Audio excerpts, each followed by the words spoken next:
अभिनय करो, प्रणय का अभिनय करो, अभी नहीं बंद करो, एक बार, दो बार, तीन बार, नहीं नहीं, नित्य ही अभिनय करो, नित्य ही अभिनय करो। बहुत भला लगता है, सांसों पर सरगम सा चलता है। क्या बुरा है यदि ऐसे ही प्राणों को छला जाए, यूं ही सहज सरल जीवन क्रम चलता चला जाए। मगर क्या खाक सहज है यहाँ, क्या सरल है। फिर धीरे धीरे अभिनय की श्रृंखला ही रह जाती। बताते रहो जो नहीं, भीतर निर्धन रहो, बाहर धन दिखलाते रहो,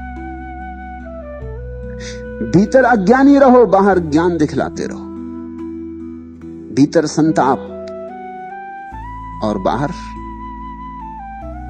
दिखलाते रहो कि सब ठीक है, तुम बड़े प्रसन्न हो। ऐसा ये जगत अभिनय से भरा है। इससे बड़ा खतरा होता है। कम से कम छोटे बच्चों को तो बड़ा धोखा हो जाता, बच्चों को ही धोखा होता है। फिर बच्चे बड़ी उम्र के भी हुए तो भी कुछ फर्क नहीं पड़ता, बच्चों को ही धोखा होता है। धोखा ही बच्चों को हो सकता है।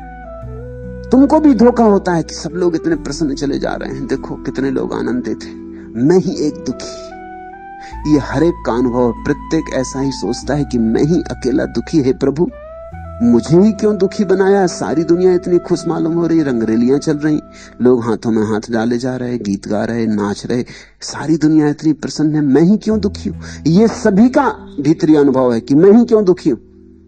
लेकिन दूसरे तो प्रसन्न दिखाई पड़ते हैं, तो ऐसा लगता है कोई अन्याय किया गया तुम्हारे साथ। यहां कोई भी प्रसन्न नहीं है। यहां जितने तुम दुखी हो उतने ही सभी दुखी। यहां ऊपर ऊपर के भेद होंगे, भीतर की दुख की ढेरियां उतनी की उतनी ही, कोई अंतर नहीं। मैंने एक कहानी सुनी कि एक आदमी निरंतर रोता था जाके मस्जिद कि हे प्रभु मुझे इतना दुखी क्यों बनाया, आखिर मैंने तेरा क्या बिगाड़ा, यह अन्याय हो रहा। और मैं तो सुनता था तू बड़ा न्यायी है, रहीम है, रहमान है, कृपालु है, महाकरुणावान है, मगर सब धोखे की बातें। मुझे इतना दुख क्यों दिया। सब मजे में, सब आनंद कर रहे हैं, मैं ही दुख में सड़ा जा रहा हूं। कुछ कृपा कर, अगर सुख न दे सके तो कम से कम इतना तो कर कि किसी और का दुख मुझे दे दे, ये मेरा दुख किसी और को दे दे, इतना तो कर। उसने एक रात सपना देखा कि कोई आवाज आकाश से कह रही कि सब लोग अपने अपने दुख लेके मस्जिद पहुंच जाएं। वो तो बड़ी जल्दी तैयार हो गया। उसने जल्दी से अपना दुख बांधा, पोटली उठाई, भागा मस्जिद की तरफ, खुद भी भागा। उसने देखा, बड़ा हैरान हुआ, पूरे गांव के लोग अपनी अपनी पोटलियां लिए जा रहे हैं। वो तो सोचता था जिनके जीवन में कोई भी दुख नहीं। राजा भी भागा जा रहा है, वजीर भी भागे जा रहे हैं, नेता भी भागे जा रहे हैं, पंडित पुरोहित भी भागे जा रहे हैं। उसने मौलवी को भी देखा, वो भी अपना गट्ठर लिए चला जा रहा है। सबके गट्ठर हैं। और एक और बात हैरानी की मालूम हुई, किसी के पास छोटी मोटी पोटली नहीं, क्योंकि वो सोचने लगा किससे बदलना, अगर बदलने का मौका आ जाए। मगर सब बड़ी बड़ी पोटलियां लिए हुए। ये तो पोटलियां कभी दिखाई भी नहीं पड़ी थी उसको। अभिनय चलता है। मस्जिद में पहुंच गए, बड़ा उत्तेजित, सारे लोग उत्तेजित हैं कि कुछ होने वाला है। और फिर एक आवाज हुई कि सब लोग मस्जिद की खूंटियों पर अपनी अपनी पोटलियां टांग लें। सबने जल्दी से टांगनी, सभी छुटकारा पाना चाहते। और फिर एक आवाज हुई कि अब जिसको जिसकी पोटली चुननी हो चुन ले, बदल ले। और वो आदमी भागा और सारे लोग भागे। मगर चकित होने की बात तो ये थी कि उस आदमी ने भाग के अपनी पोटली फिर से उठा ली कि कोई दूसरा ना उठा ले। और यही हालत सबकी थी, सबने अपनी अपनी उठा ली। वो बड़ा हैरान हुआ, लेकिन अब बात उसके ख्याल में आ गई, उसने अपनी क्यों उठाई। सोचा कि अपने दुख कम से कम परिचित तो हैं, दूसरे का बड़ा पोटला, पता नहीं इसके भीतर क्या हो। अपने दुख कम से कम जाने माने तो हैं, उनके साथ जीते तो रहे हैं जिंदगी भर, धीरे धीरे अभ्यस्त भी हो गए। और अब धीरे धीरे उतना उनसे दुख भी नहीं होता। कांटा गढ़ते ही रहो, गढ़ते ही रहो, गढ़ता रहो, तो धीरे धीरे चमड़ी भी मजबूत हो जाती है उस जगह। कांटा गढ़ते गढ़ते गढ़ते फिर चमड़ी में उतना दर्द भी नहीं होता। सिर दर्द जिंदगी भर होता ही रहा हो तो धीरे धीरे आदमी भूल ही जाता है। सिर दर्द और सिर में कोई फर्क ही नहीं रह जाता, एक अभ्यास हो जाता। और तब उसे समझ में आया कि सबने अपने अपने उठा लिए, सब डर गए कि कहीं दूसरे का ना उठाना पड़े। पता नहीं दूसरे की अपरिचित पोटली भीतर कौन से सांप बिच्छू समाये हो। प्रत्येक ने अपनी अपनी पोटलियां उठा ली और सब बड़े खुश हैं कि अपनी पोटली वापस मिल गई। सब अपने घर की तरफ भागे जा रहे हैं। सुबह जब उसकी नींद खुली तब उसे सच्चाई समझ में आई, ऐसा ही है। यहां सब दुखी हैं, मगर एक अभिनय चल रहा है। इस अभिनय से जो जाग गया उसके जीवन ही में ही सन्यास का जन्म होता है। अभिनय से जाग जाना सन्यास है। मुझसे लोग पूछते हैं आपके सन्यास की परिभाषा क्या? मैं कहता हूं अभिनय से जाग जाना सन्यास। अब और अभिनय ना करेंगे, अब और धोखा ना देंगे, अब जीवन की सच्चाइयां परखेंगे। उन्हीं परखों से धीरे धीरे तुम परम सत्य की तरफ संलग्न हो जाते हो।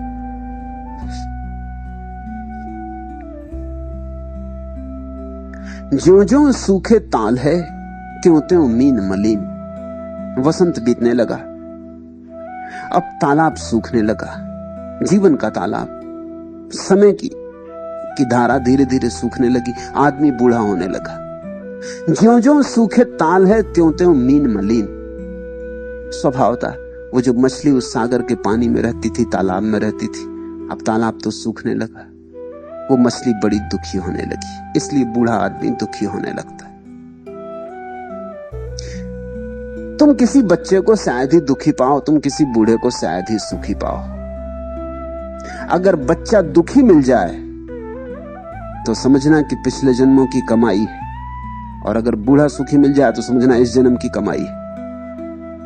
नहीं तो बच्चे सुखी होते हैं क्योंकि बेहोश, होश ही नहीं, अभी दुख का पता क्या, अभी सीखा नहीं, अभी जीवन का कोई अनुभव नहीं, अभी जिंदगी के बाजार में गए नहीं, लुटे नहीं। अभी लुटेरे तैयारी कर रहे हैं, वो भी तैयार हो रहे हैं कि लुटने की तैयारी हो जाए। और बूढ़े को तुम दुखी ही पाओगे क्योंकि लुट गया, बाजार में लूट लिया गया, कुछ नहीं बचा हाथ।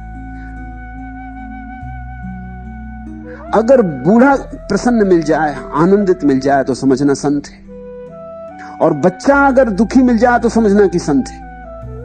क्योंकि बच्चे के दुख का एक ही मतलब हो सकता है कि पिछले जन्मों का अनुभव नहीं भूला, और बूढ़े के सुख का एक ही मतलब हो सकता है कि परमात्मा से संबंध जुड़ गया।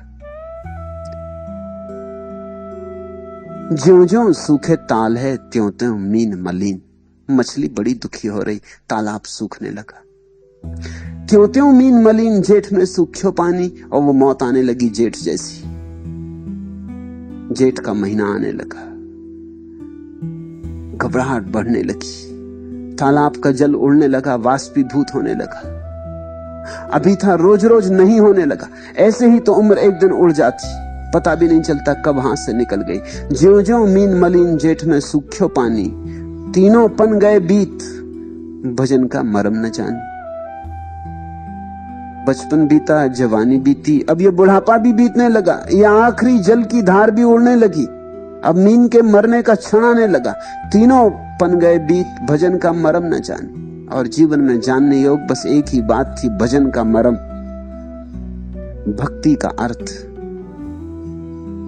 भक्ति का अनुभव। क्योंकि मर्म जानने का और कोई उपाय नहीं। मर्म जानना हो तो अनुभव में उतरना पड़े, भाव में उतरना पड़े। भक्ति तो शुद्ध अनुभव की बात है। तो जीवन बीत गया और भजन आया नहीं। वसंत चला गया और तुम सोए रहे। क्या सोवे तू बावरी, चाला जात वसंत, चाला जात वसंत, कंत ना घर में आए।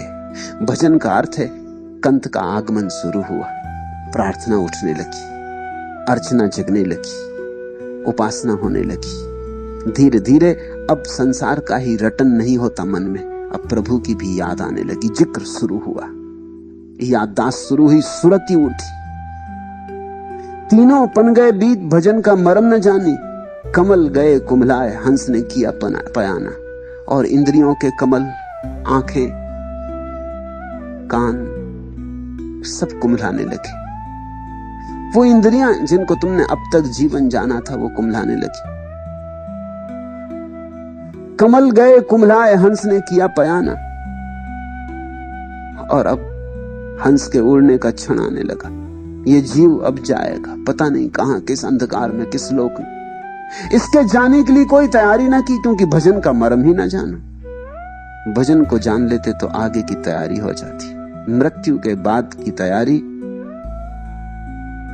भजन से ही होती। प्रभु को याद किया होता प्रभु से संबंध जुड़ जाता तो मृत्यु में गुजरने की पीड़ा ही न झेलनी पड़ती। अमृत से जो जुड़ गया फिर वो मरता नहीं। शरीर तो शांत हो जाता है, लेकिन अमृत से जुड़े गए व्यक्ति को मृत्यु की कोई पीड़ा नहीं होती। कमल गए कुम्हलाए, हंस ने किया पयाना। और हम क्या कर रहे हैं? हमें हंस की तो बिल्कुल फिक्र नहीं। जो आज खिले और कल कुम्हला जाएंगे, इन कमलों की हम बड़ी फिक्र कर रहे हैं। तुम्हें अपनी तो फिक्र नहीं है, लेकिन देह, रंग रूप, इसकी तुम बड़ी चिंता कर रहे हो। आंखों में काजल लगा रहे हो, होंठों पर लिपस्टिक लगा रहे हो, चेहरों पर रंग रोगन पोत रहे हो, शरीर को सुंदर बनाने की हर तरह की चेष्टा कर रहे हो, हर तरह की चेष्टा चल रही। हंस की कोई चिंता नहीं है। वो जो भीतर छिपा हंस है, जो आज नहीं कल उड़ जाएगा, उसकी कोई चिंता नहीं। और ये सब देह, इसकी सब सजावटें, काजल और लिपस्टिक और पाउडर और देह और वस्त्र, रंग रूप, सब पड़ा रह जाएगा। इस पर तुम सारा जीवन लगा रहे हो। सार की चिंता नहीं, आसार के साथ जीवन व्यय कर रहे हो। कमल गए कुम्हलाए, हंस ने किया पयाना। मीन लिया कोई मार, और आज नहीं कल मौत का जाल आएगा। कोई भी तो नहीं पहचानता मौत कौन है, इसलिए कहते हैं पलटू मीन लिया कोई मारी। कौन मार जाएगा पता नहीं, कौन जाल फेंक देगा, कौन फांस लेगा, ये मौत कौन है किसी को पता नहीं। हम तो जीवन के रंग में ऐसे रंगे रहते कि मौत का विचार ही कौन करता है। मीन लिया कोई मारी, था ढेला चिरहाना। और अब जो कभी तालाब हुआ करता था, अब सिर्फ मिट्टी के ढेले पड़े रह गए, सब सूख गया। फटी पुरानी दरारें पड़ी मिट्टी रह गई। था ढेला चिरहाना, जिसको तुमने घर समझा था, जिसको तुमने सब समझा था, वो जल तो उड़ गया। मछलियों को कोई मार के ले गया, हंस ने प्रयाण कर दिया। अब वहां जल के नाम पर एक सूखी तलैया रह गई, जो कभी तलैया थी, और जमीन ढेले रह गए, वो भी तिरके हुए, फटे हुए, दरारें पड़ी। ऐसी ही तो एक दिन देह पड़ी रह जाती, मिट्टी का ढेला। डस्ट अनटू डस्ट, मिट्टी में मिट्टी गिर जाती। मीन लिया कोई मारी, ठाव ढेला चिरहाना। ऐसी मानुष देह वृथा में जात अनारी। और ये जो मनुष्य की देह, इसे तुम पागलों की तरह, मूढ़ों की तरह व्यर्थ ही गंवाए दे रहे हो। इसके पहले कि देह चली जाए व्यर्थ, तुम देह का सेतु बना लो, इस देह की सीढ़ी बना लो, इस देह की सीढ़ी पे चढ़ जाओ, परमात्मा से संबंध जोड़ लो। ऐसी मानुष देह वृथा में जात अनारी, भूला कौल करार आपसे काम बिगारी। ये बड़ा महत्वपूर्ण वचन है, भूला कौल करार। पलटू ये कह रहे हैं कि परमात्मा से वचन दे के आया था कि याद रखूंगा तुम्हें, और भूल ही गया सब आश्वासन। भूला कौल करार, यहां आके भूल ही गए, याद भी नहीं करते। जहां से आए हो वहां की याद भी नहीं करते, जो वचन दे आए हो उसकी याद भी नहीं करते। उस कॉल को, उस करार को पूरा करने की कोई चेष्टा भी नहीं है। चेष्टा तो दूर, याद ही नहीं रखी। वचन दिया था, उसे भंग मत करो। यह बात बड़ी महत्वपूर्ण है। प्रत्येक व्यक्ति जब परमात्मा के मूल स्रोत से आता है तो इसी आश्वासन को देके, इसी आश्वासन से भरा आता है कि मैं भटकूंगा नहीं, मैं संसार से अछूता लौट आऊंगा। यही तो कबीर ने कहा, ज्यों की त्यों धर दीनी चदरिया, खूब जतन से ओढ़ी रे कबीरा। कबीर ने कौल करार याद रखा, उलझे नहीं, गुजर गए संसार से। ये काजल की कोठरी है, मगर अछूते गुजर गए। अपनी आंतरिक शुभ्रता को कायम रखते हुए गुजर गए, ज्यों की त्यों धर दीनी चदरिया। करार याद भी नहीं, हमें याद ही कुछ नहीं। हम कहां से आए ये याद नहीं, हम कहां जा रहे हैं ये याद नहीं। धर्म का इतना ही अर्थ होता है कि तुम्हें तुम्हारे जीवन के आश्वासनों का, वचनों का स्मरण दिलाया जाए। भूला कौर करार आपसे काम बिगारी, पलटू बरस और मास दिन, पहर घड़ी पल छीन, ज्यों ज्यों सूखे ताल है त्यों त्यों मीन मलिन। और देख रोज रोज दिन बीतने लगे, बरस और मास दिन, पहर घड़ी पल छीन, एक एक क्षण बीता जाता, ये गागर रीती जाती, जल्दी ही खाली शून्य रह जाएगा। ज्यों ज्यों सूखे ताल है त्यों त्यों मीन मलिन। अब कुछ कर, इसके पहले कि अवसर बिल्कुल ही चला जाए।